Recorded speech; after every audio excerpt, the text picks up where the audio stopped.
Bom dia! Está no ar o RBV News, edição manhã, que leva você, internauta, os principais fatos no início do dia em Mato Grosso do Sul, no Brasil e no mundo. 5 pessoas ficaram feridas em um acidente ocorrido na manhã de hoje na BR-163, próxima a Jaraguari.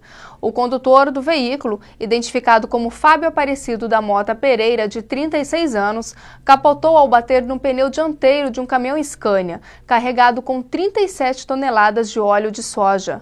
O motorista do caminhão, Romélio Bulou, de 51 anos, contou que os 2 carros vinham no mesmo sentido. E como o condutor do carro estava dirigindo muito devagar, ele tentou fazer a ultrapassagem. Quando o caminhão ficou lado a lado com o veículo, o motorista do carro bateu no pneu dianteiro do caminhão e perdeu a direção, caindo numa ribanceira. De acordo com a polícia, Fábio confessou que cochilou ao volante devido ao cansaço. Ele não se machucou, mas sua mulher e filhos ficaram feridos. Todas as vítimas foram encaminhadas para a Santa Casa e não correm risco de morte. Um caminhão caiu na manhã de hoje no lago localizado na Pedreira São Luís, na saída para Rochedo, em Campo Grande. O Corpo de Bombeiros realiza buscas no interior do lago e já foi constatado que o motorista não está no interior da cabine. Há possibilidade de que ele tenha saltado durante a queda. Um mergulhador efetuou as primeiras buscas e, após o caminhão ser retirado, as buscas prosseguiram com mais mergulhadores. O local onde ocorreu o acidente é uma pequena estrada com velocidade exigida de 30 km por hora. A pedreira funciona no local desde 1979 e, de acordo com os funcionários, o motorista foi contratado há 4 dias, mas era experiente. Nenhum outro funcionário viu o momento do acidente. Analgésicos, antitérmicos e outros medicamentos sem prescrição médica, que foram retirados do balcão de farmácias e drogarias de todo o país há quase 2 anos e meio, voltaram a ser expostos ao consumidor desde a última sexta-feira. A decisão da Agência Nacional de Vigilância Sanitária causou polêmica, já que a classe médica não aprova a venda de medicamentos sem prescrição médica. Para comentar essa decisão da Anvisa, eu converso agora com o presidente do Conselho Regional de Farmácia de Mato Grosso do Sul, o Wilson Hiroshi. Bom dia, Wilson. Bom dia. Obrigada pela sua presença. Bom, como que o Conselho Regional ele viu essa decisão da Anvisa? Bom, nós entendemos que é um retrocesso à norma sanitária. Já havia há cerca de quase 3 anos que essa norma estava valendo. Os medicamentos não poderiam ser disponibilizados para a população em gôndolas. Ele teria que buscar a orientação de um farmacêutico profissional para poder ter acesso a esses medicamentos. Isso coloca em risco a saúde da população. Esses medicamentos seriam desde um antitérmico até um remédio para dor de cabeça, sem nenhuma Sim, qualquer diferença. Medicamento isento de prescrição ele pode ser exposto ao livre acesso à população. E criar uma norma e depois voltar atrás não faz com que os órgãos de saúde eles fiquem em descrédito? Sim, era uma norma que ela confronta muitos interesses econômicos, né, principalmente do comércio varejista, as grandes redes varejistas, grandes associações de redes varejistas. E essa norma já estava sendo contestada desde a sua edição em 2009, ela estava sendo judicialmente muito contestada. Existiam várias decisões judiciais autorizando de forma liminar algumas drogarias a vender esses medicamentos, expor esses medicamentos ao livre acesso. Alguns estados do Brasil, após a edição dessa norma, fizeram leis estaduais autorizando a livre acesso a esses medicamentos. Então, na verdade, essa norma nunca foi completamente cumprida, né? Sempre existiam aqueles que estavam, através de liminar, conseguindo. Na realidade, então, o senhor vê essa volta dessa venda de medicamentos mais como uma pressão das farmácias? Sim, foi uma pressão do comércio varejista. Foi o resultado disso. E, bom, esses medicamentos serão oferecidos em gôndolas, né? Mas vai ter algum farmacêutico responsável para poder passar orientações para aquela pessoa que vá lá comprar um antitérmico, vá comprar um antigripal ou até mesmo um xarope? Sim, isso é muito importante alertar para as pessoas que toda farmácia tem que ter um farmacêutico enquanto ela estiver funcionando. O farmacêutico é um profissional de nível superior, profissional de saúde, amplamente capacitado para orientar as pessoas, para identificar caso a pessoa tenha um problema mais sério de saúde, que realmente precise do atendimento médico, para orientar quanto ao uso correto desses medicamentos, ao perigo dos medicamentos, a forma correta para se ter o melhor efeito dos medicamentos. Né? Bom, na realidade, a pessoa que chega na farmácia não passou pelo médico, ela vai fazer praticamente uma mini consulta ali, procurar saber então qual que é o medicamento, já que não precisa da receita, para poder comprar. Isso não vai gerar um problema? Sim, é importante saber o papel de cada profissional, né? O farmacêutico ele jamais vai diagnosticar uma doença, jamais vai instituir um tratamento de uma doença. A questão é que algumas doenças mais leves, alguns sintomas mais leves, podem ser utilizados esses medicamentos. Mas qual que é o grande risco de se utilizar de se automedicar, de se utilizar esses medicamentos? É de você mascarar uma doença mais séria. Às vezes você está tendo algum sintoma, uma dor de cabeça, qualquer outro mal-estar, você tomando esses medicamentos, você vai aliviar esse sintoma, mas vai estar protelando o diagnóstico correto de uma doença mais séria e quando for identificada essa doença por um médico, pode já estar num estágio mais avançado, num estágio mais grave. Né? Então, falando nesses riscos, quais são as pessoas vão se automedicar, vão atrás desses remédios, os riscos que às vezes as pessoas não conhecem, e às vezes misturar medicamentos ou misturar com outros tipos de substâncias. Quais seriam os riscos para a saúde? O que ela estaria colocando em risco na saúde dela? Bom, quais seriam os problemas? Sim, o principal é isso que eu já comentei, você mascarar uma doença mais séria. Mas também existem outros, como você mesmo falou. Você utilizar medicamentos que às vezes na sua composição eles têm o mesmo princípio ativo, então você está tomando uma dose acima do recomendado, acima da dose máxima recomendada. Isso pode gerar uma intoxicação. Você utilizar algum medicamento que tem um efeito colateral mais sério, que você às vezes misturar com álcool, misturar com outros medicamentos que a pessoa já toma, isso pode trazer prejuízos muito graves à saúde da população. E o senhor já viu teve alguns exemplos? Sim, é muito comum. Aqui no estado nós temos um dado do Civitox que diz que o principal caso de intoxicações em todo o estado é causado por medicamentos. Ele é mais do que animais peçonhentos, mais do que agrotóxicos, e nós somos um estado essencialmente agrícola que tem muito manejo de agrotóxico, mas o medicamento é o principal causa de intoxicação no nosso estado, por conta desse uso incorreto de automedicação. Durante esses 2 anos, como que foi o comportamento do consumidor sul-mato-grossense? Ele aceitou bem o fato de ele não poder chegar na gôndola e pegar o remédio e sim ter que levar a receita, ter que deixar a receita? As farmácias, de um modo geral, elas obedeceram às normas da Anvisa? Bom, quanto ao consumidor, nós não temos pesquisas específicas sobre isso.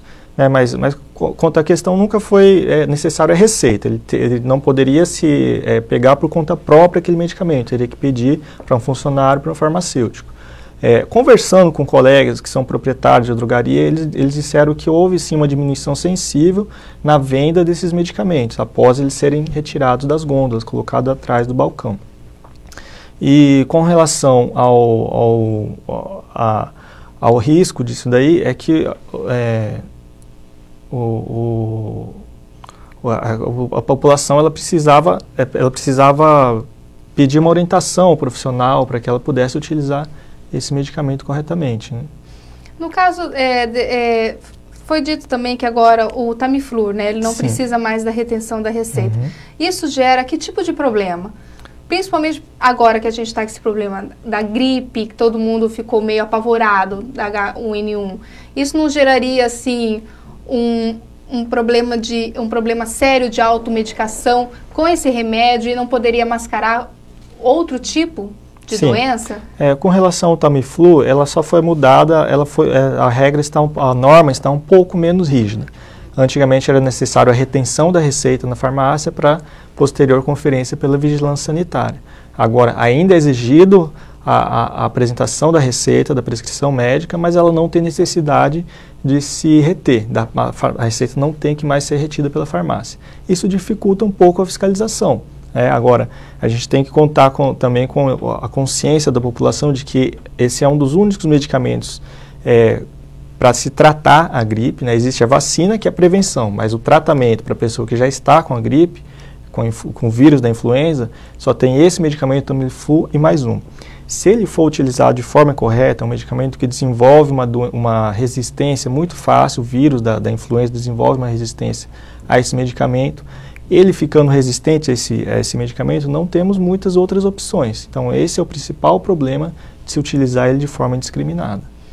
E o senhor não acha que o governo federal, estadual, precisaria fazer uma campanha sobre os riscos da automedicação? O CRV não acha que teria que ter uma campanha aqui no estado? Sim, isso nós fazemos constantemente essas campanhas. Por ano nós fazemos ações em praças públicas, em eventos sociais, a gente realiza palestras, distribuição de folhetos e capacitação de profissionais. E realmente teria que ser um movimento um pouco maior, que envolvesse prefeituras, envolvesse vigilâncias sanitárias, para realmente esclarecer essa questão da automedicação. Mas a principal ação do Conselho é exigir que toda farmácia e drogaria tenha um profissional farmacêutico durante todo o tempo de funcionamento, enquanto ela estiver aberta, tem que ter um profissional ali, que através desse profissional a população vai ter acesso a informações qualificadas, vai ter acesso à forma correta de utilizar os medicamentos. Muito obrigada, Wilson, pela sua participação aqui no nosso jornal. Eu que agradeço. Bom dia. Bom dia. E no próximo bloco, você confere os fatos que foram destaque no mundo nas últimas 24 horas. E vai ver o que foi notícia nas Olimpíadas nesse final de semana. Voltamos já. E no próximo bloco, você confere as notícias que foram destaque no Brasil e em Mato Grosso do Sul. E vai ver porque está difícil comprar com cheques no comércio de Campo Grande. Voltamos já.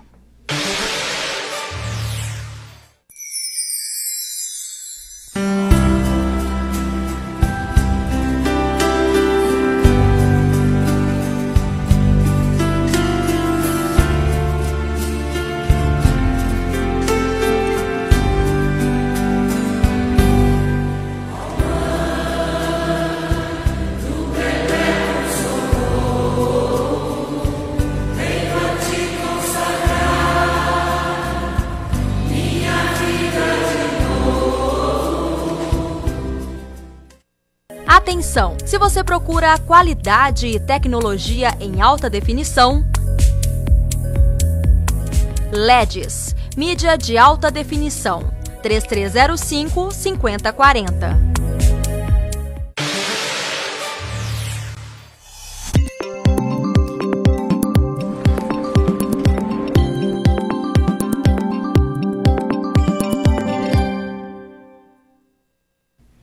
A semana começa com céu nublado, com chuva isolada nas regiões sul e sudoeste de Mato Grosso do Sul.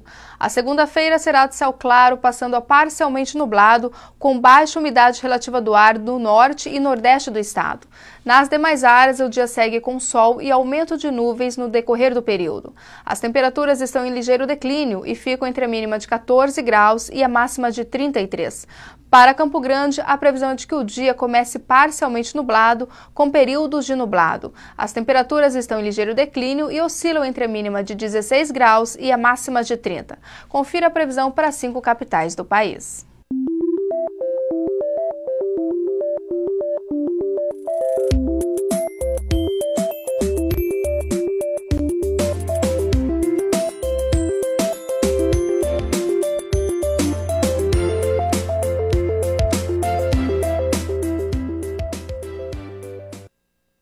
De Mato Grosso do Sul. Filas de carros, aglomeração de pessoas e muita expectativa. Assim foi o domingo para os quase 2.700 candidatos que disputaram uma das 24 vagas para juiz em Campo Grande. A tarde deste domingo foi decisiva para os quase 2.700 candidatos que disputaram uma das 24 vagas do 30º concurso da magistratura do Tribunal de Justiça de Mato Grosso do Sul. Muitos candidatos vieram de outras cidades e alguns foram até o CDB, local da prova, com as malas. Para o cargo de juiz substituto, a remuneração inicial é de R$ 18.610 e o prazo de validade do certame será de 2 anos. Lembrando que a validade do concurso é para atuação em Campo Grande. Comprar com cheque tem se tornado tarefa cada vez mais difícil no comércio. Para evitar calotes, muitos lojistas abandonaram essa prática. Mas os consumidores, será que aprovam? Qual comerciante não se deparou com essa situação? Pois é, mas essa realidade tem mudado nos últimos anos.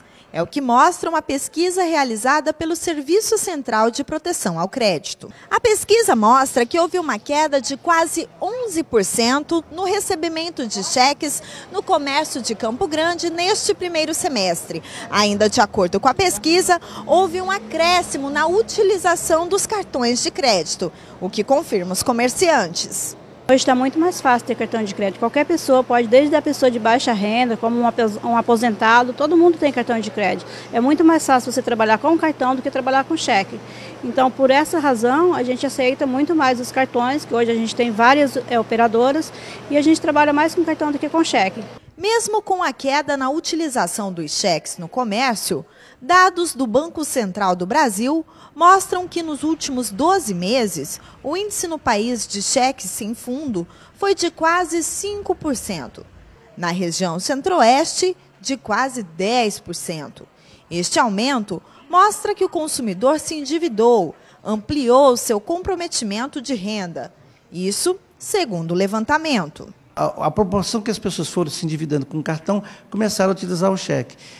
Acredito eu que deverá haver um certo controle agora, até porque os mecanismos de análise de risco colocados à disposição dos empresários estão cada dia mais sofisticados. Hoje não se limita a olhar se o nome está negativado ou não.